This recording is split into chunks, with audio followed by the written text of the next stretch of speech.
جب میں نے ان کی فکر سنی تو میں بھی اس وقت ذرا جوان تھا، مجھے غصہ آ گیا، میں نے ان کو ڈانٹ دیا۔ اب وہ تو نہیں بتاؤں گا کہ کن الفاظ میں ڈانٹا، بلکہ ڈانٹ دیا۔ میں نے کہا یار چھوڑ کیوں نہیں جاتے؟ تمہارے ماں باپ نے تمہیں اس لیے پیدا کیا ہے کہ تم 10 لاکھ پر 12 لاکھ کر کے گھر آ جاؤ؟ میں نے کہا تمہارے ماں باپ نے تمہیں اس لیے پیدا نہیں کیا، وہ تمہیں پڑھاتے رہے، یونیورسٹیوں سے نکالا، پڑھایا، اور تم سارا دن پتہ نہیں کیا کرتے۔ چھوڑ جاؤ اس کام کو، یا پھر اپنے ماں باپ کو ایک کامیاب بیٹا کرو جس پہ تم ماں باپ فخر کر سکیں، ایسا بیٹا کرو۔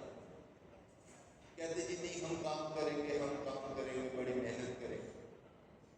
میں نے کہا یقیناً تم کام کرو گے، مگر میری ایک شرط ہوگی کہ ہر جمعے کو، ویکینڈ پہ، جمعے کی شام کو تم نے کھانا میرے گھر پہ کھانا ہے میرے ساتھ۔ سلسلہ چلتا رہا، یہ شام کو آتے، ہم 2 3 4 گھنٹے بیٹھ کے کھانا وانا کھاتے اور وہ گپیں لگاتے۔ مقصد تو گپ شپ لگانے کا تھا، کھانا تو سارے ہی شام کو کھا کے سوتے۔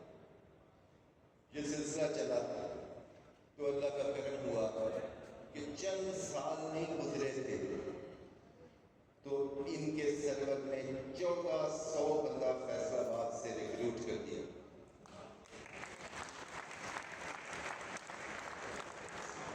ساری بینکیں، تمام برانچیں، جتنی بھی فیصل آباد کی بینکیں تھیں، سب کی چیخیں نکل گئی، کیونکہ تمام لوگوں نے ریزائن کر کے اسٹیٹ لائف کے ایجنٹ بن گئے۔ یہ گواہ ہے، میں افسانے نہیں سنا رہا، کہانیاں نہیں سنا رہا، یہ ان سے پوچھ۔ اور وہی سرور 14 کروڑ پریم کر گیا، آج تک کوئی نہیں کر سکتا۔ یہ 3 4 کروڑ پریم کر گیا۔ میری آپ سے گزارش ہے کہ جو آخر میں بیٹھے ہیں، میرے ایسا اپنا sales manager, S S M کہ کام کرے۔ چوہی صاحب نے کہا فیصل آباد زون پیچھے رہ گئے۔ میں کہتا ہوں فیصل آباد اور بھی پیچھے رہ جائے، ہمیں کوئی پرواہ نہیں۔ ہم اس لیے کام نہیں کرتے کہ فیصل آباد آگے چلا جائے، ہم کام اس لیے کرتے ہیں کہ ہم اپنی ماں، اپنے باپ، اپنے بچوں اور بیوی کو ایک کامیاب آدمی دیں۔